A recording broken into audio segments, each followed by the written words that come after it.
Group 1, and we will be reporting about the electrocytes of aquatic organisms.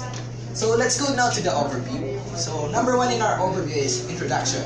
We will be discussing the terms that we need to know, especially the electric fish and EOD, which stands for electric organ discharge.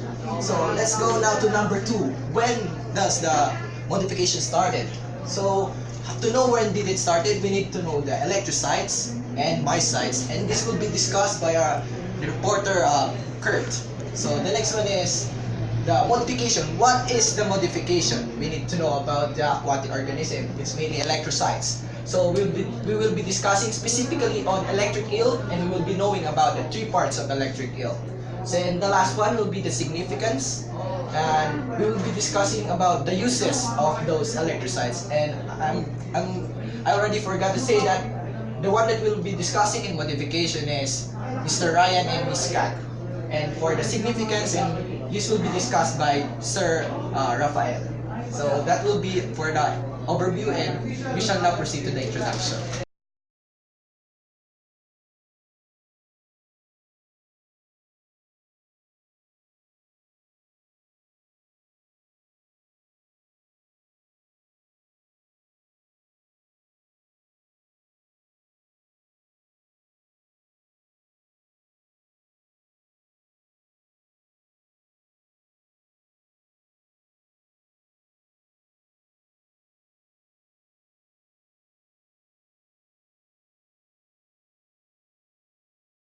Let us now go to the introduction. These are the terms that we will be discuss later, and I will be just giving their definition. First, what is an electric fish? An electric fish is any fish that can generate electric fields. A fish that can generate electric fields is said to be electrogenic, while a fish that has the ability to detect electric fields is said to be electroreceptive. The next one is EOD. EOD stands for electric organ discharge. EOD is the electric field generated by the organs of animals, including electric fish. In some cases, the electric discharge is strong and is used for protection from predators.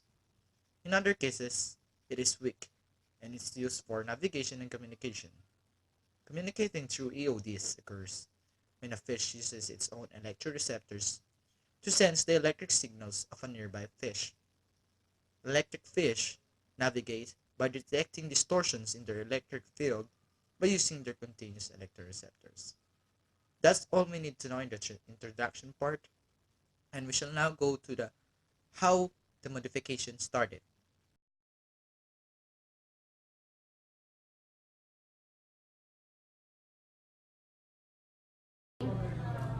Now that we are done with our introduction, we will now discuss how and when electric cells are formed.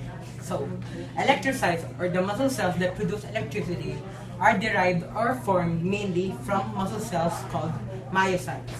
So, as the electric organs or cells develop, myocytes fuse together and stop expressing contractile proteins or proteins that mediate contracting fibers in muscles, and sarcomeres, or the fundamental units of muscle cells.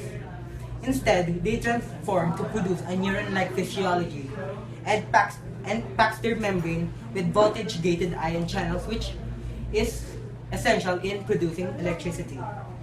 Now, these cells are large enough to view with the naked eye and can be seen by shining a light through the fish's tail. So also, now that these electrocytes are formed, they're nearly 1 millimeter across. So one gymnotiform family called the Apteronothidae develop myogenic electric cells, or electric cells that are derived from muscle cells, and in a few weeks they replace them with neurogenic electric cells, or electric cells that are formed by nerve cells. And now with these neurogenic electric cells, they can now sustain a high discharge of 500 to 2000 hertz. And one of the best known members of this large family of Apteronothidae are the ghost knife fish.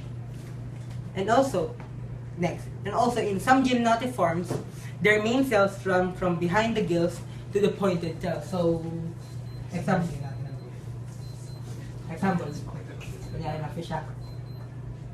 Mostly, their cells run from their gills up to the tail. Or, in some species, their electrocytes are only found in their tails or in the caudal fins.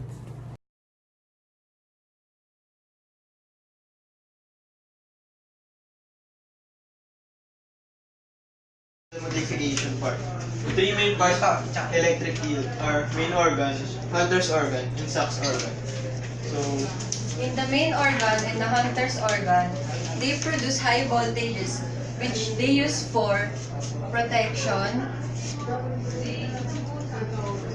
fried reflexes,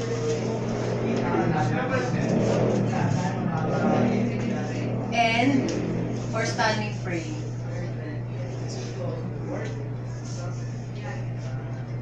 While in Sachs organ, they only produce low voltage in which they use for electrocommunication and navigation. not electrocute themselves because they have fats in their main organs and it acts as an insulator. Another thing, in main organ and hunter's organ, it possesses high-frequency sensitive tuberous receptors which are distributed in patches over its body. This is useful for hunting, gymnotiforms. Gymnotiforms are a type of teleos bony fish, or we can call it a South American night fish.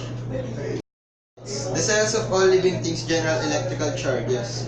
In an electric eel, thousands of modified muscle cells or electrocytes are in a thick tail are lined up like batteries in a flashlight, though each cell generates only about 0.15 volts. In a large electric eel, 6,000 cells may be stacked to make one giant battery that can generate as much as 600 volts for a short pulse. A standard car battery generates only 12 volts, so an electric eel has 50 times the shocking power of a car battery, though with less amperage.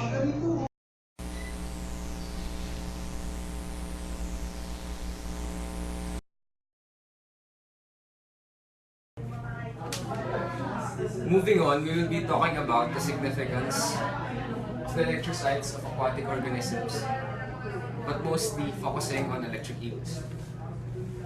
We've got here the electric organ discharge, or the EOD, which have two types, strongly and weakly. Strongly mostly focuses on the protection of the electric eels with predators, and weakly electric organ discharge is the communication navigation of electric eels. Each cells of electric eels can generate about 0.15 volts, and with the help of 6,000 cells, it may generate as much as 600 volts. The powerful electric shocks that the electric eel offers can be something for self-defense and for hunting. They are able to offer two currents, low voltage and high voltage. When the electric eel detects its prey, a message is sent to the brain and causes an electric charge to be produced. When the prey is touched, then there will be enough electricity to kill it.